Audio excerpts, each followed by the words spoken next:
Hey guys, how's it going? Here, Jeff, MLK Abilities Podcast with Richard. Today, it's a bit exceptional. So if you see some light changing, it's because we're actually out of power. So we're resilient, right? We talk about resiliency at some point. We're very resilient, so we found out a way to set up all the lights. I don't think you see any difference. We may have a light popping up once the power is back, hopefully.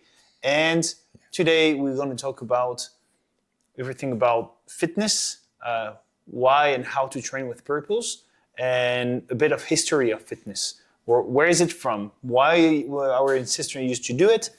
And how can we not reinvent fitness, but how can we actually go back to the basics to be as strong and capable and mobile as we used to be, like at least how our ancestors used to be? So I think I'm going to talk about why we do fitness and why we train the way we train. And I will use expressions, I will use maybe bench press to describe everything that I'm talking about. And then later on, we can talk about training for obstacle courses and functional training and what those are all about. So when I was doing this film, we interviewed a professor in the University of UBC, and he was a historian professor that specialized in ancient Greece and ancient Rome. And he talked about why they had the Olympics. And the Olympics basically come from showing off warrior skills, like throwing, running, chariots. It was almost simulated in battle. But they also wanted jumping and showing off the human ability and what the human ability was. Do you think that it was really taken from the roots of a warrior, like showing off, as you say, the capabilities of our warriors and what it takes on the battlefield? Because we talk about fighting, probably, wrestling, yes. throwing, jumping, yes. Running. So do you think it's just we took what a warrior used to do fighting and transforming in different sports? Yeah, I think it was that. And also, in all battles, you want heroes, and heroes unite people. And it was also a reason to unite communities. So all these communities came in to Athens, and they compete against each other. So people came from all over that country, and they competed. Awesome. And then later on came something a little more brutal in ancient Rome, and was with the gladiators, and that was sports for entertainment and the value of entertainment. So they didn't really value the life that was in there. So can we say that those things evolved into sports today for entertainment, a warrior background? Lacrosse is a sport today that came from something of a warrior background. Okay. Well, they used to say, I'm sure you've seen that famous movie Gladiator. Yes. And at some point, you have the guy that organized all that and say, like, give some bread and games to the people, and they're gonna forget everything that's going on.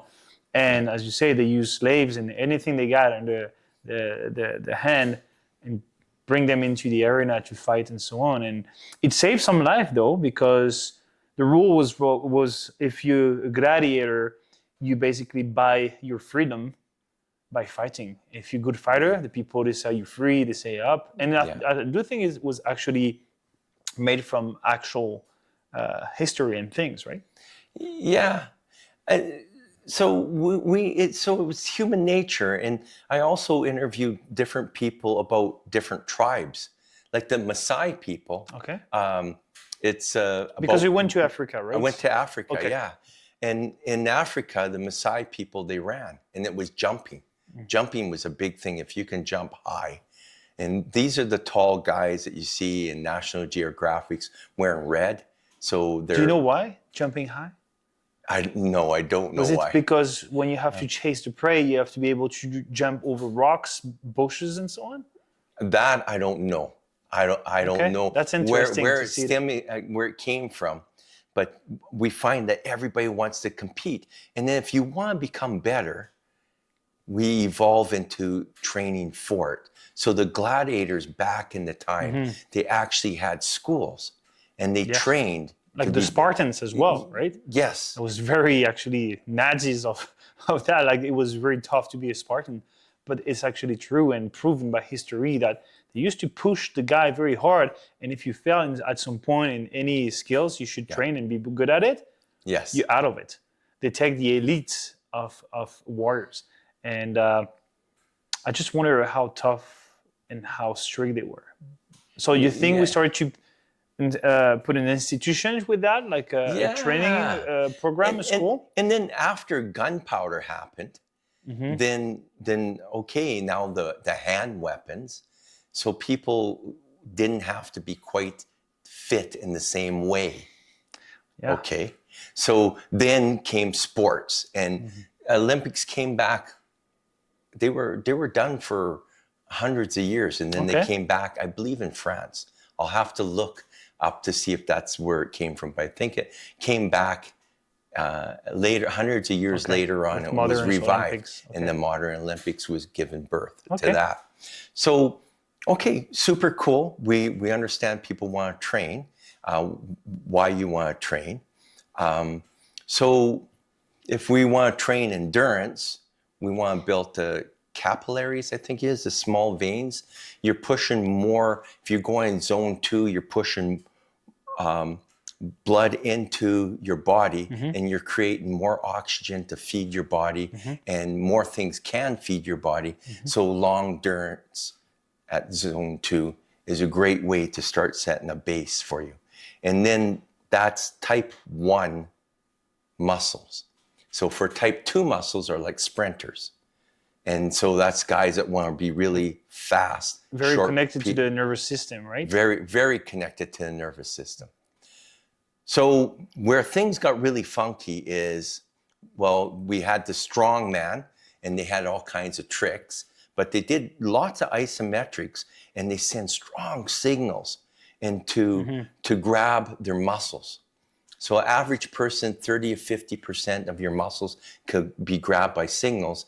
A top athlete, I believe, can get up to 80%. Oh, wow. And so when different weight classes, how come you see a woman from CrossFit doing these Olympic lifts that I can't do the clean and jerk with that guy? Because she is firing maximum in her nervous system for that weight. So she's pushing more weight than I am because she's firing more. So how can we train for that? Well, isometrics is good for training because you're pulling on something as hard as you can. That's overcoming isometrics, and it's sending stronger and stronger signals, and it's strengthening your signals. And then you do that 6 to 10 seconds, and you can do that 6 times, and that will get your nervous system more primed, and it'll develop your nervous system. So the more you do that over the weeks, you get stronger nervous system signals. Should we compare, and again, that's questions related to, maybe they ask these questions and to help them to understand. Do you think it's all related to cardio endurance? Do you think it's two separate things in this case? Like to endure the movements or to hold, because cardio somehow, like cardio is holding a run for that much time, or aspiring for 3 minutes instead of 1, right? So do you think it's related? If you're running long distance, that's your heart, that's your organs, that's your oxygen system, your VO2 max. Now, if you're holding something, that's your nervous system. Because I figure out it's tough to breathe.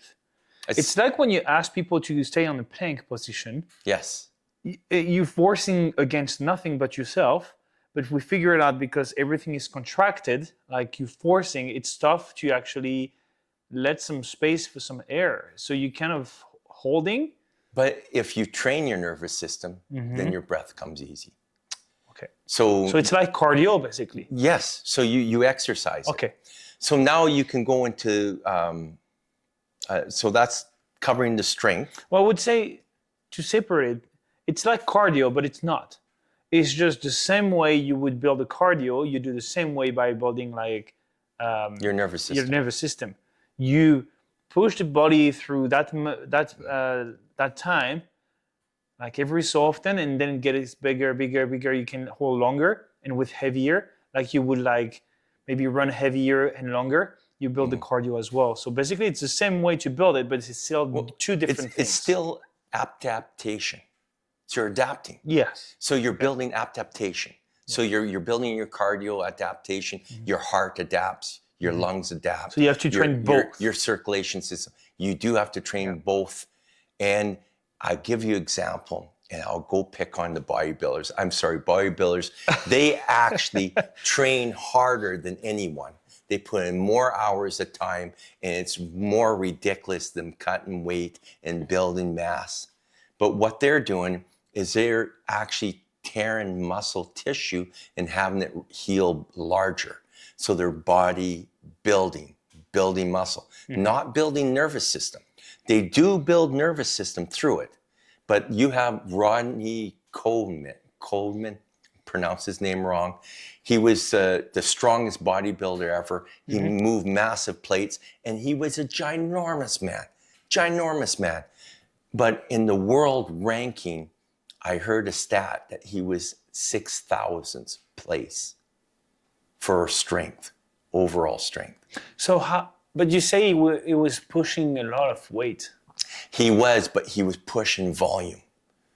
So he was doing more and more volume.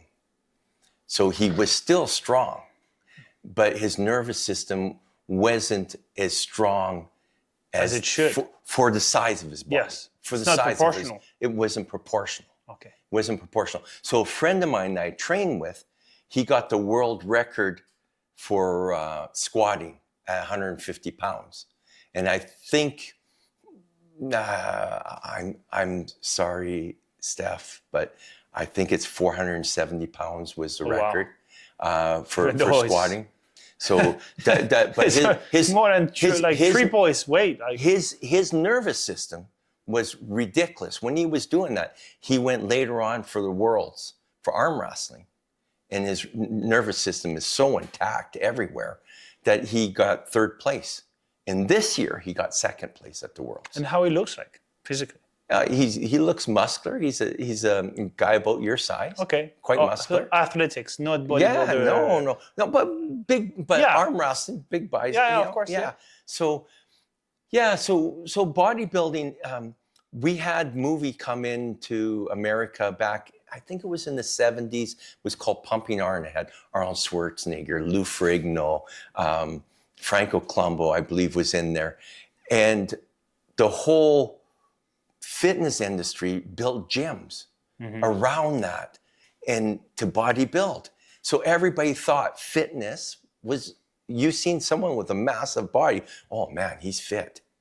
No. But what means fit, right? But what means fit? It looks good for sure. Like, don't get me wrong, as you say, like, it's an art. I mean, you try to build the body at the extreme level, which means like everything is in definition of the, like how it looks like and so on. Like, I'm not a professional into bodybuilding.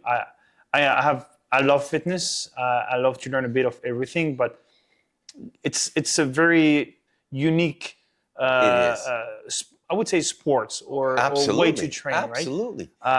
Huge respect. I have huge respect for them.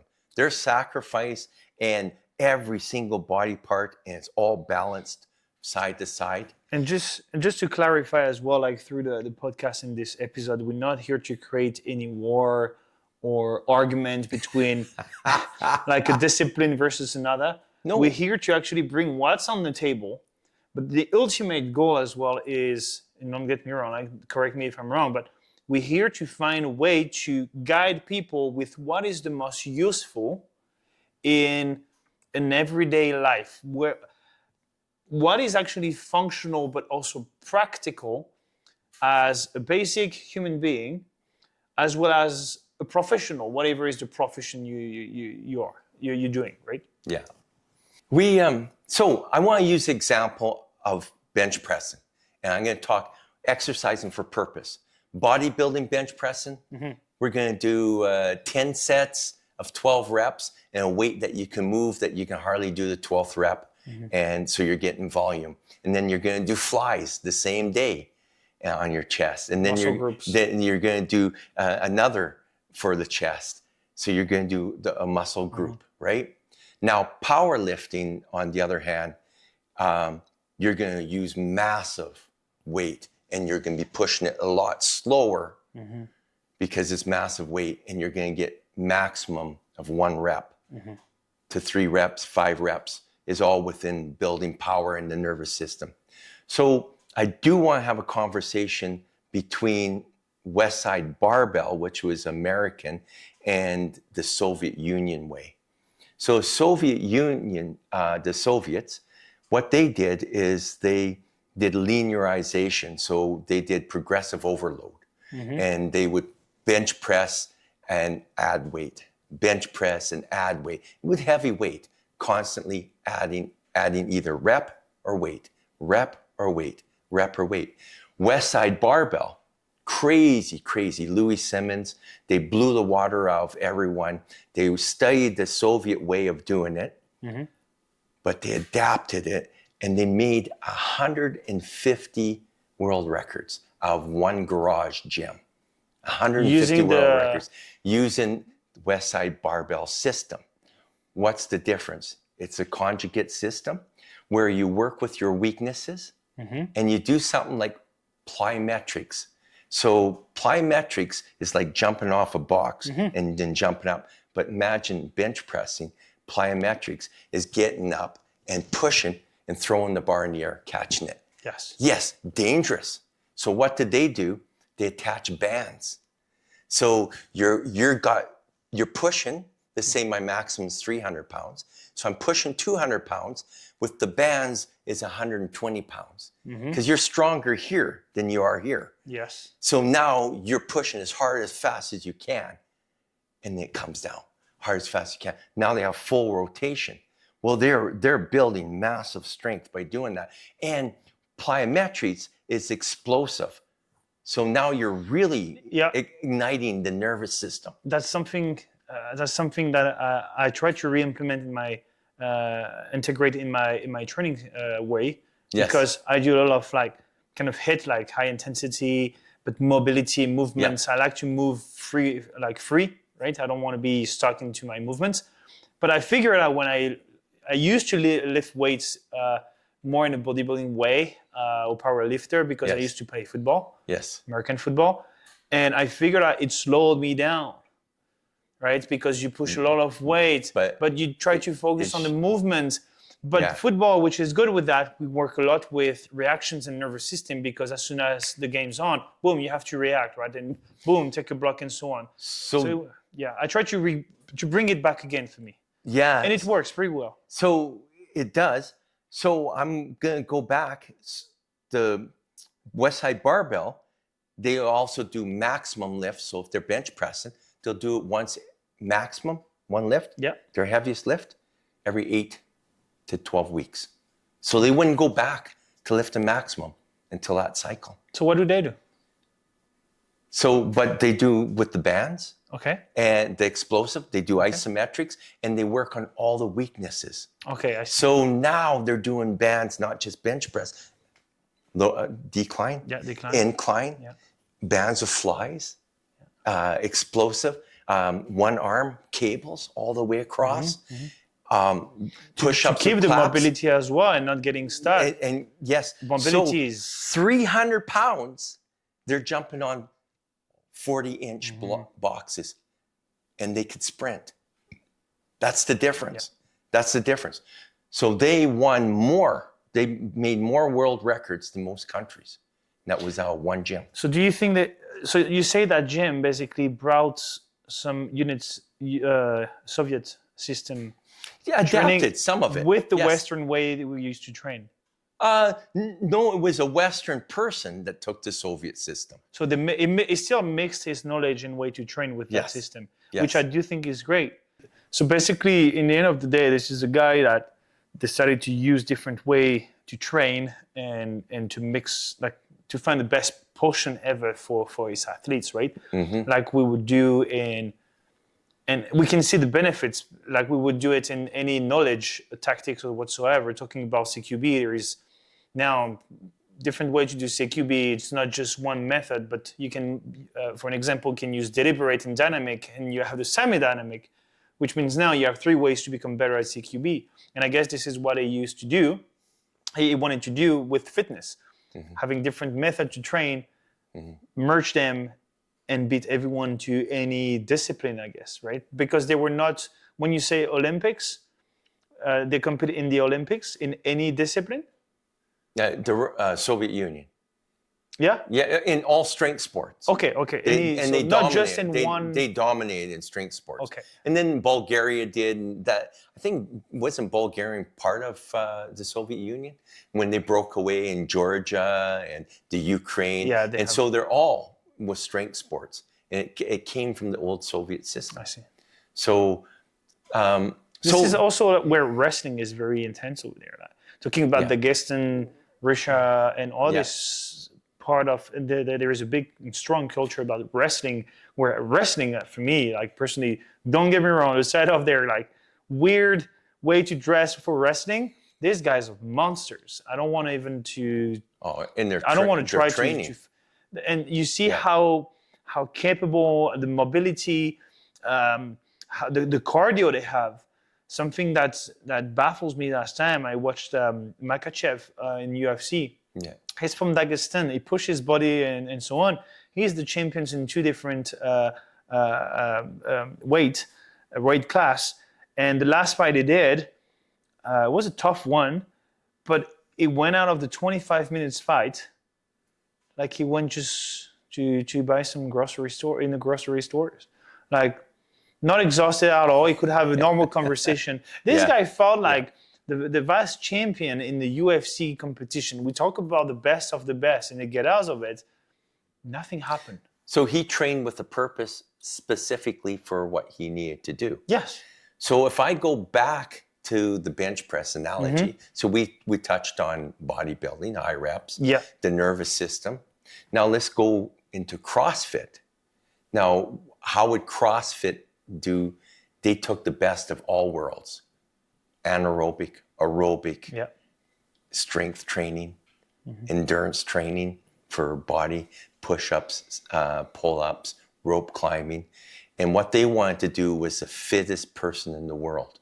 So they had competitions for the fittest person in the world. So back to bench press analogy, well, CrossFit, they would be doing volume push-ups. And then they'd go chin-ups. Yeah. And then you would do clean and jerk. It's about repetitions mostly, right? Let's be honest. Yeah. So and then running. Yeah. The thing with CrossFit is it's a very specific discipline. What I mean by that, I do think a lot of people, and some people are going to hate what I'm going to say here, but we have to be honest.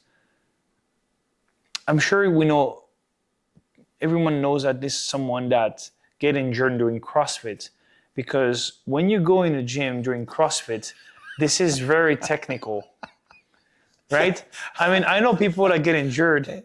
They say, "Oh, I started CrossFit." Yeah, but you know that CrossFit, you need a really strong base in powerlifting, fitness in general. You don't go over there and say, "Hey, I started to do fitness." Yeah.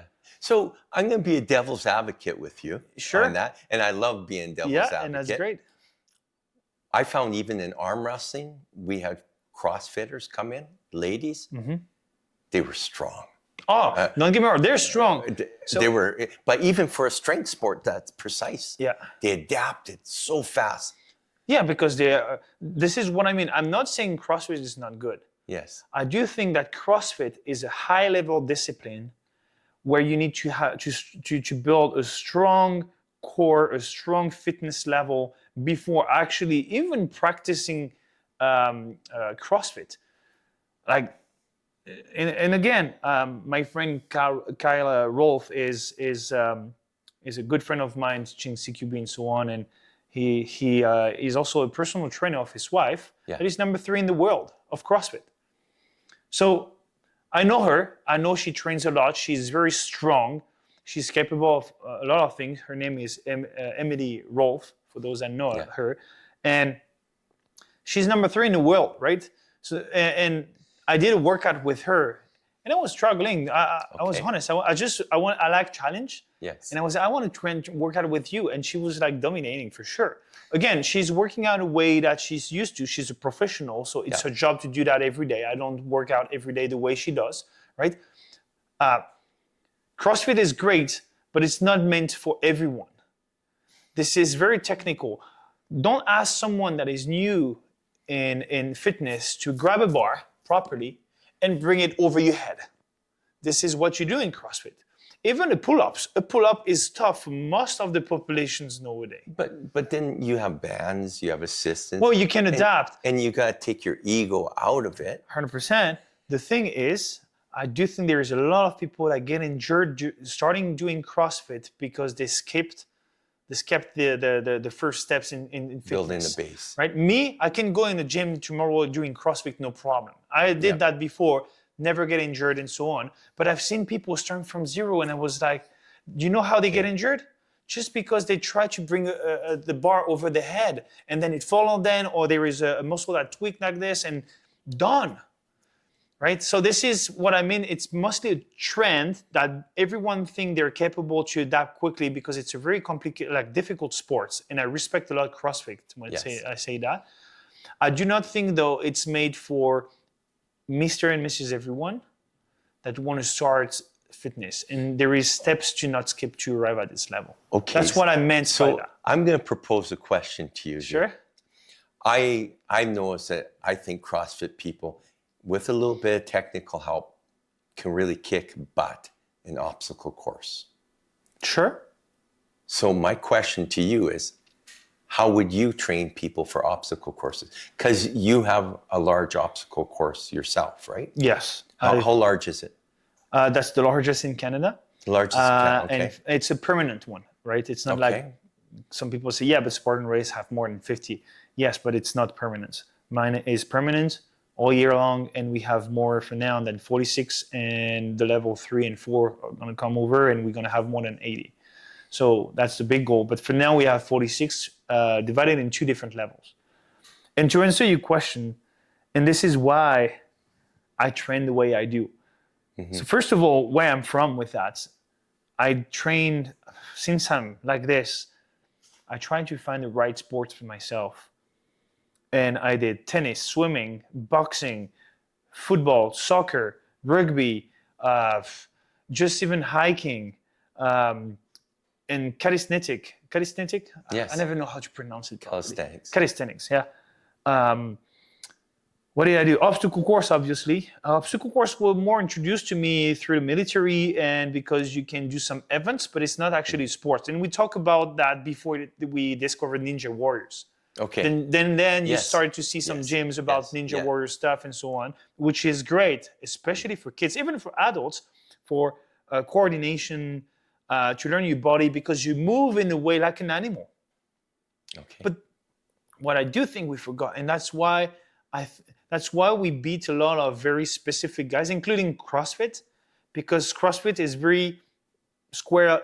Like you have to find the line. There is not much of mobility on the side, like twisting your body, crawling, going over. Yes, you do jumps, box jump, and so on. But obstacle course is challenging you in a way that nature would, with walls, by crawling, by balancing, by just sometimes you arrive to the top, you have to pull yourself with one arm. You know, you have a lot of unbalanced movements. It's basically being very functional but practical, right? What I mean in your profession, sometimes you need to jump over walls. Like I'm going to take the police officer, like being a police officer, you have to run after bad guys. So you have to be good at running, fighting, jumping, crawling maybe, or in the military. That's why we do obstacle course. And this is where I want to come back as well through my sports experience. So I did many different kind of sports where I challenge my body in different ways. Football is a very complete sport. You run, you push, right? You need strength, jump, so on.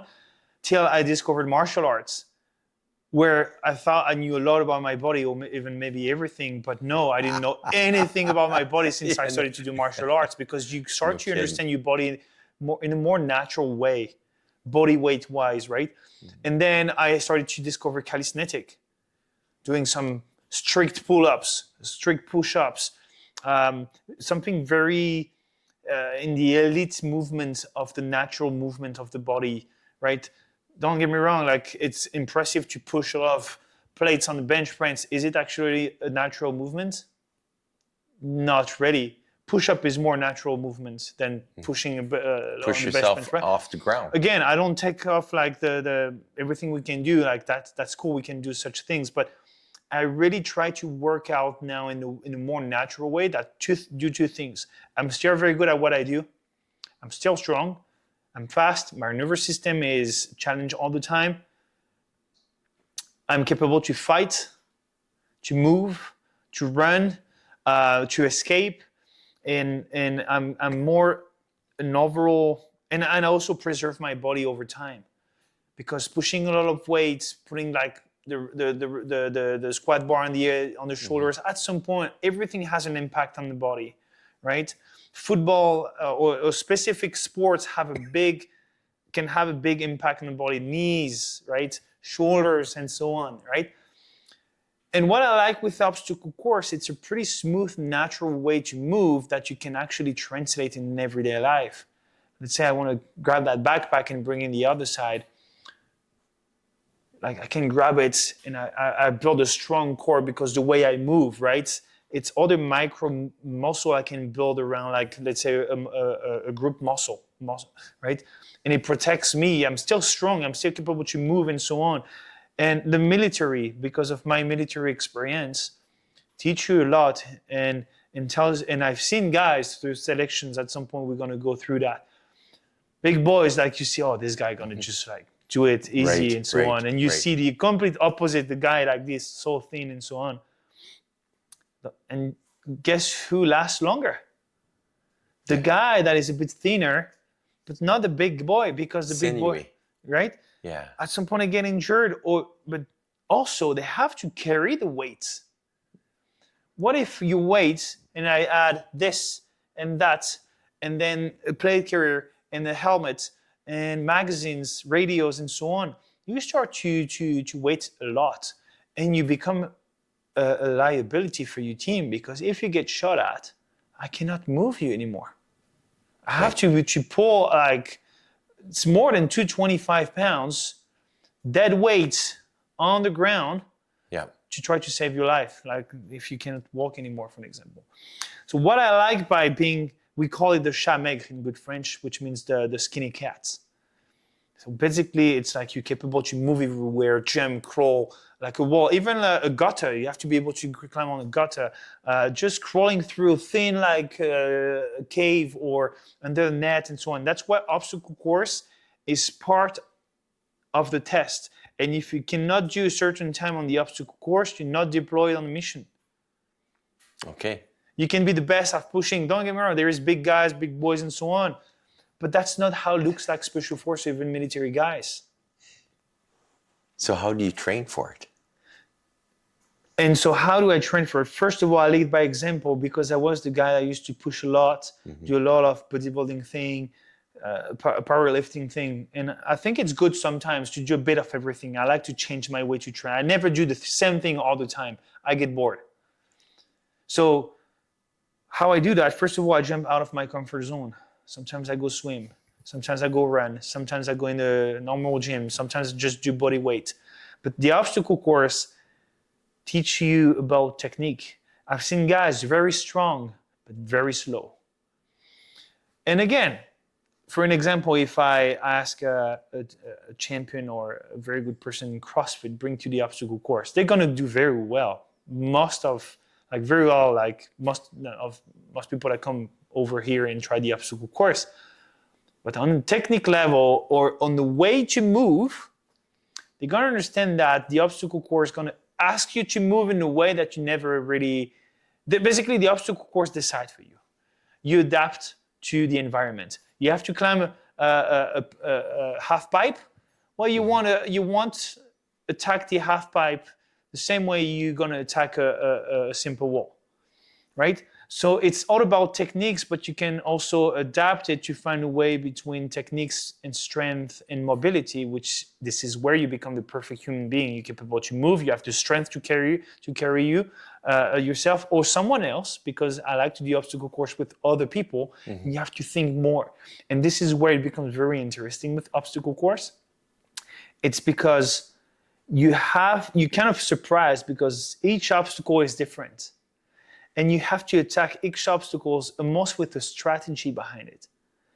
How do I gonna come from even climbing a rope or balancing on the beam to then crawling and then jump over a wall? So we talk about balance, control of yourself, breathing, cardio, and then also learning how to manage your energy. When I'm balancing, I have to relax, aim a certain point, and focus only on my balance, right, left, right, and my speed. Then I have to jump and go back 100% at it, and then crawl. Do I crawl like a military guy, or should I crawl maybe on the side, right, where I'm gonna have a torsion of my body, bringing that leg under and pulling my body on the side. I'm not straight and linear with the movement from the bottom to the top, right, where it's like very linear. No, it's a movement when my body is actually like this, but I still need to push with my legs and grab with my arms and using the cardio because now you're closer to the ground, right? So you have to breathe differently. And then you just get out of it. How do you just stand up?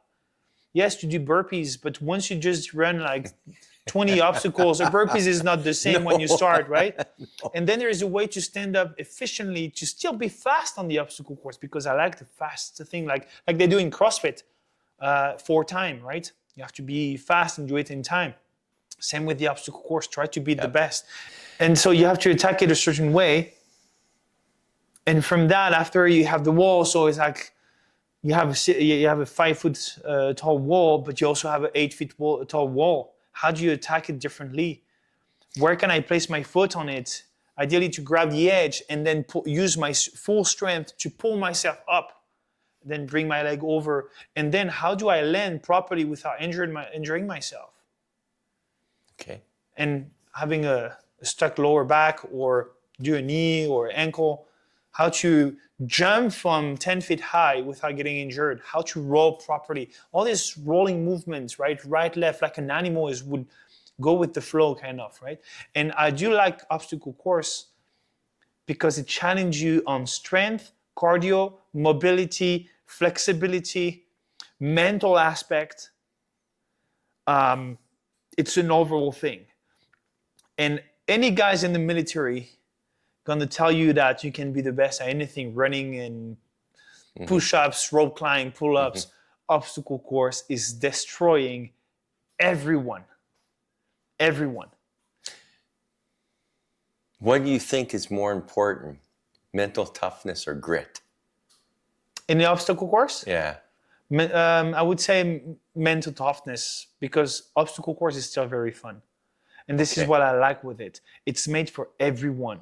You can start and never have done. I've seen people going through the obstacle course absolutely afraid and stuck and they froze on the balance beam that was that high from the ground. Okay. She started from zero and now she go over it like running on it, on the beam, and then climb over a cargo net and go over it like it's 12 feet high. So it challenges you not just on your physical aspect, but it goes over your fears, like height. So let's say I don't have an obstacle course to train on. How would I train? Yeah, and I wanted to, because I figured I didn't answer your question. How do I train for that? Yeah. What I like with that is like you can start from the bottom. Push-ups, calisthenics, even grabbing some dumbbells. Or I love also what I love, and it's great because you can do so many things. It's like a kettlebells. Yes. That CrossFit use very much as well, but kettlebells is great. You can do any movement you want, like on the sides and so on. So how do you train is, I would say that if you don't know much about anything, because I create my own concept that is called the MTC system, the basically it's movements, combat, It's some people would say, yeah, but it's kind of hit like a high intensity thing training. Yeah. It is, but I like to train this way.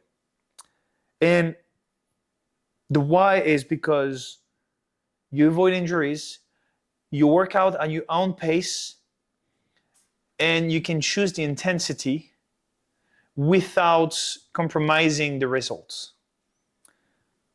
I explain. For an example, during a week you have 3 workouts, but not at each workout you're going to train with the same intensity or with the same power, or maybe you're going to be more tired the day than another, and so on, right? So you have to, sometimes you're not top shape to actually work out the best you can. So I like with that because you do not skip, but you're not impacting the results that you try to reach. I like to do it to an average of 4 to 5 different stations. And each station is focused on upper body, lower body, core, cardio, combat, or a big mix of both of them as well, right? And each station, you have to do it for 1 minute each station. You have 15 seconds to switch from a station to another. You can do it anywhere where you want. You don't need weight all the time. You just do with what you got. So I like it because you have to use your creativity, which is awesome. And we lose that because, ChatGPT, tell me what to do. I have a fitness coach. He can tell me what to do. Well, don't get me wrong. This is good to have a fitness coach. You use some structures. But when you don't have it, you use your creativity, and you don't have any stress about, I need a big bar. I need that much weight. No. For 1 minute, do the maximum push-up you can, and few people can do many push-ups in 1 minute without breaking the proper form. So I still like it because it still challenges you, whatever is your level, but it also doesn't disgust you from the sports or fitness because you can just only do 10 push-ups. Right. Well, do 1 push-up every 10 seconds, and that's fine. And if you mix all that, you have a full body training, the cardio is involved, the strength is involved. You can also do some animal movements like the sit-through, right? In position, you bring your hip without touching the ground, and you try to build all these little muscles around. But you can also do some nervous system thing like with the Soviet system where you do more like with elastic, like boom, boom, boom, boom, or a lot of weight. You want to add weights, add some. But you have to you have to adapt to, people say, how do I do like the maximum pull-ups? Do pull-ups. How do I become the best at obstacle course? Do everything that the obstacle course is going to ask you to do. Jumping, crawling, moving on the side, pulling your weight, pushing your weight, carrying something over your shoulder sometimes, or pulling a rope or a climb rope, building forms. Work where you're weak and trying to have an overall balanced body capabilities and skills. Yeah. That's how I would say. I don't know if it makes sense. I love it where you say work where you're weak. Because where you're strong, and that's always fun to work where you're strong. That's the ego. You feed the ego. You feed the ego. Yeah. But if you work where you're weak, you're going to be strong where you're strong. Exactly. With less injury. 100%. So, and to close that, so 5 stations. So let's say you want to start tomorrow. 5 stations. Find an exercise for each part of the body or a skill, like cardio, strength, whatsoever. 15 seconds between each station, 1 minute activity, and 1 minute rest at the end if you want to. And then you do that 3 times, 3 rounds of it. And I like it because it gives you structure, and you can decide, and usually the workout lasts maximum 25 minutes. So you don't have any excuse to say, I don't have the time. No, 25 minutes. Yeah, and your heart rate's way up here. 30 minutes if you do a quick warm-up, right? And 35 if you do a cool down. So less than an hour, you were very effective. You don't spend 2 hours pushing the same weight all the time, but you're going to crush that obstacle course. Yeah. And this is how I would say you train for that. Now, what's the benefit of the obstacle course? Well, obstacle course is very natural, so it's practical for every day. Jumping, running, carrying something, saving someone, pushing something to help someone to get through, like grabbing a trunk like a tree and taking it off the path, grabbing all your gear and being capable to carry that on the long march, just like building something, you in a construction, for an example, demolishing something, you're a firefighter, you're a military, I don't know, you first responder, you correction, right? How do you manage one guy? What if you can manage one guy or two guys at the same time? One guy is pushing you on the side, so then you're not linear anymore. You're a bit on the side and you have to be able to push, and maybe you have to crawl to get away, and then we go back in combat. Right? Combat, moving, right, left, boom, boom. The body mechanics is engaged, and it helps you to have coordination. How to move your feet with your hands at the same time. We start losing all that after the age of 30. Why even before? Even kids right now, I see different ages from 5 years old to 70 years old on the obstacle course. But if we want longevity, if you train for obstacle course, you'll have longevity in your life. Yes. For function. Yeah. And this is fun. This is accessible. Yeah. The only problem I would say with obstacle course to actually test you in the obstacle course is the availability of facility. Yes. So here in the Okanagan, we are in between. So now we do next year we start an annual event so people can train every year. There's even playgrounds. So there's no excuse. No. There's no excuse. I have to have all this right working conditions. It has to be beautiful for me. Screw that. Climb a tree. Yes. Seriously. Like we used to do when we were a kid. Yeah, I still do it. We're going in kids playgrounds to play with that, monkey bars, but just benches. Yeah. Well, I like to mention parkour. Parkour is a sport itself. Yeah, but that's cool. Parkour requires a lot of physical abilities to jump over. Like the way they move, that's crazy. So what I see on the obstacle course is like, as you mentioned, we lose that. And even the kids never actually experience it anymore because they sit in front of iPads. They don't move much anymore. And the obstacle course, I can see it because every time I test, when kids go through it, I can see if they're good at coordination or not. We have obstacles that are made just for that. Yes. And I see there is a lack of coordination and biomechanics and kinetic understanding of coaching, basic school to pro coaching, or also we talked about last time, but about the parents that don't let the kids experience themselves, right? And doing all that is by letting them go free into a safe environment. And I like the obstacle course because we are we supervise them, but we're not here to do it at their place. We give them the best. Sometimes we coach them and we say, hey, do it this way. You're going to see it's going to be better. Oh, yeah, that's cool. I know how to. And they build also confidence. That's why I like obstacle course. It's not just about physical capabilities. It's about fitness. Yes, but mental toughness. Are you capable to control your emotions, your body, your mind? But you also have all the reward behind it. But this is an instant reward. You pass the obstacle, you succeed, you did it. That's cool, right? And now it's another, and now this is a bunch of them, and then you are rewarded by yourself and by the obstacle course that challenge you at the same time. So that's what I like about it. It's very healthy, and as you mentioned, for anyone I want to try to do it, parkour is very specific again, but nothing tells you to not jump over a bench, crawl under a bench. Like I used to do some quick, we call it the beach boot camp in Penticton. I take a group and I just install a net on the beach and people crawl. That's the only obstacle course I set up. The rest of it is benches, it's fences, it's what we use. We crawl under, we jump over. There is just a little wall, right? You jump over, how to crawl down without getting injured.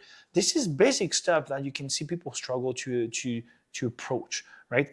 Again, not here to judge, but this is a proof that we lack movement, and a gym is good, but what about enjoying the outdoor differently, more in a fun way, like a kid would do it? So a gym does make you rigid. Your body's so rigid because you're protecting yourself lifting these heavy weights. And you got stiff back. Well, we do it to look good most of the time, especially with social media. Right. Why do you go to gym? Yeah. because I want to look good, or I have an Instagram to right. I got a Well, good why point. you don't just first of all do it for yourself and Yes. the person you love, Yeah. right? Or start to do it, because some people just don't do it at all, right? But why you just also don't do it with a deeper purpose? Like, I do it for my job. I do it because I love my job so much. First of all, it's demanding. I don't want to get injured and not being able to do my job anymore. That's why the standards in some jobs is lowering. Military, police, search and yes. rescue. I've seen it. Right? I've seen it over the years. Everything's lowering. And it's impacting the professionals doing it, but mostly who? The people that should benefit from it, you and I, when we need them. When we need them. That's why I say people that are into law enforcement or first responders in general, you should be above the average man capabilities and fitness level, because you have to be able to save these same people. Yes. So see, if you're under, it's going to be complicated. Yeah, but we have a team and so on. Well, you also have to work on your communication skills and social skills, because now there's very few of that. And training that is not really much a thing. So I don't want to go too deep into that. There is so much things we can say about it. How would you like to conclude that thing? Do you have anything to add to it? So basically, I'm just going to recap. We talked about when you work out, you should know what your reason for working out. Find the why behind. Yes. And if it's for building body, you work out for building your body. Yes. If it's for mobility, you work mobility. If it's for mobility, strength, and cardio, then you have to get on a program, mobility, strength, and cardio. So just pushing weights like a bench press, you push it differently and you get different purpose and you get different results. And so I'm just concluding what I talked about.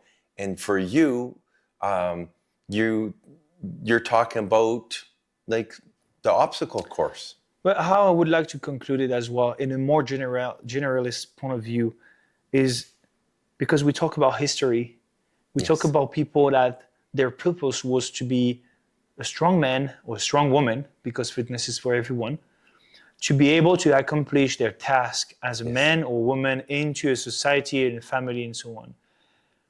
And a thing I'd like to bring again is find the why you train, but don't underestimate the other thing that can impact you.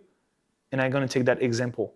Oh yeah, I bench like 225 10 times. Okay.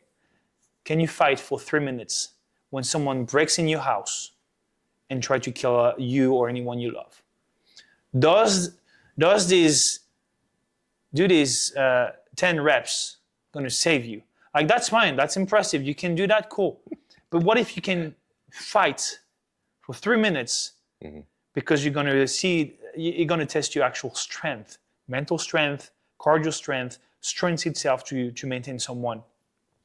Because that's the reality. No one's going to ask you to push 10 bars right away to impress anyone or to accomplish a task that has a deeper meaning. This was find the why behind. You can do that as to enjoy it, like you would like to play golf, right?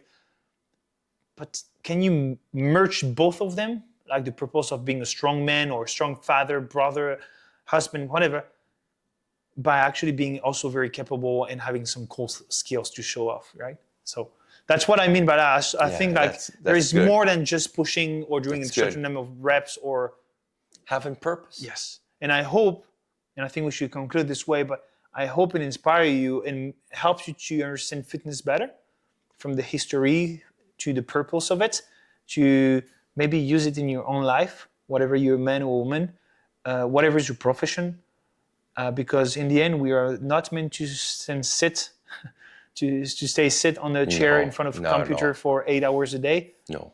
We are meant to, like our grandma used to do, go carry some water, the charcoal, the woods, go in the garden, like lower yourself, pick some stuff up, bring back everything back in their house. You know, men, women should be able to do that, carrying someone when you have a flood or a fire, kicking ass when it's time to fight or to break a door to help someone and save someone. It brings more meaning into life, and it makes actually life better and bring the confidence in yourself. Like, you should be proud of if you do that. And if you don't, please start somewhere. You're going to see it just can be healthy and good for you, but also for the people around you. It's about that. Guys, thank you very much for listening to us. We made it with our resiliency. We're still waiting for power. It may come back. And again, become the best version of yourself. Let us know in the comments what you think. Please share, like, subscribe. It helps us to grow and to impact more people. And this is how we become better human beings, better communities and society. And I hope we inspire you. See you next time in the next episode. Take care. Stay safe. Bye-bye. What the heck? It's because I wasn't smart enough to know that I couldn't do it. So do you see the advantage of being a jack of all trades, or versatile in all things, or what you called it earlier, soft skills? Soft skills. Yeah.